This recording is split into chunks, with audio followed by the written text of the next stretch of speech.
Dalam pertemuan kedua kali ini, materi yang akan dibahas ialah peran Indonesia dalam menciptakan perdamaian dunia melalui organisasi internasional. Dalam materi ini terdapat sebuah video yang berfungsi untuk memudahkan anak-anak dalam memahami materi dan juga bisa dijadikan sebagai referensi untuk mengerjakan tugas. Untuk itu, Ibu mohon anak-anak menyimak video kali ini dengan seksama dan konsentrasi.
Mr. Secretary General,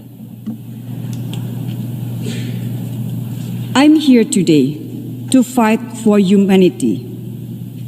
I'm here today to fight for justice for the Palestinian people.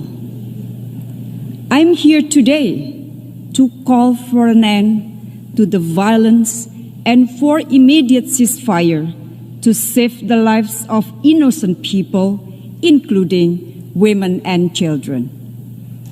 The safety and well-being of mankind is always our number one priority.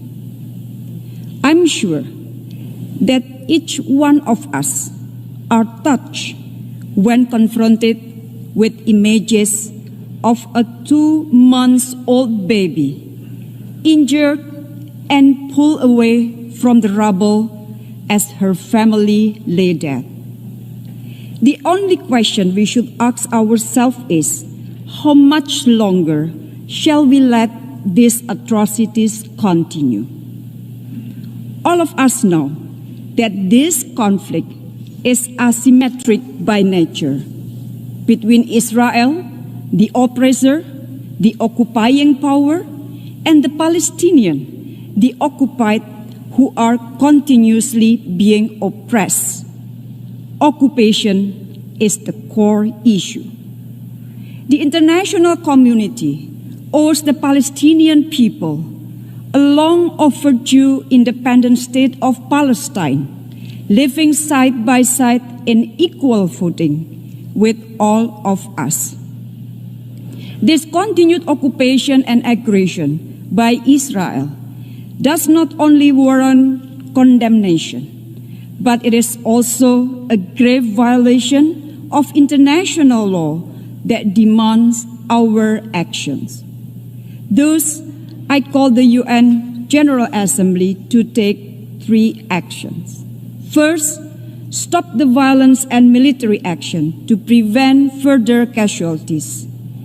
At the same time, the General Assembly should demand for an immediate, durable, and fully respected ceasefire. All avenues must be exhausted to de-escalate the situation urgently, as we also support continued and relentless effort by the Secretary General. Furthermore, we must be able to prevent future recurrence of the atrocities.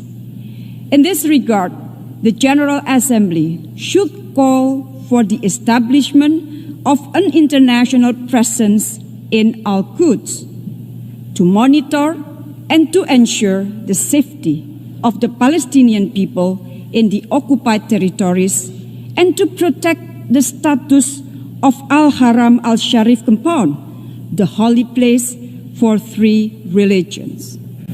Second, to ensure humanitarian access and protection of civilians. Our ultimate responsibility is to save lives. And every minute we spend here deliberating could mean another Palestinian life lost. I call the General Assembly, together with UN agencies and other actors, to step up efforts in providing humanitarian assistance to the affected Palestinian people. It must urge Israel to open and allow access for the delivery of humanitarian aid, including to Gaza, which has been under siege for more than 13 years. Third, pursue a credible multilateral negotiation. Credible negotiation is very important to advance a just and comprehensive peace based on 2-state solution in line with internationally agreed parameters. The General Assembly has moral and political responsibility to ensure that peace negotiations take place.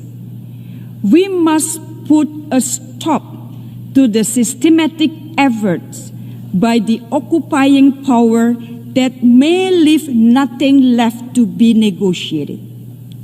We must not allow the Palestinians to have no other choice but to accept injustice for the rest of their life. Therefore, we have to stop this injustice now. We have to continue our support to Palestinians to get their independence and justice. Mr. President, in recent days, during the COVID-19 pandemic, we witnessed the erosion of trust in multilateral institutions. Today, we hold this meeting with one main purpose: to ensure that justice prevails for the Palestinians. This meeting will be seen as a litmus test for multilateralism. We must remain committed and stand united in our efforts against all illegal acts of Israel toward ending the occupation in Palestine. We have to act now together. UN has to act now. I thank you.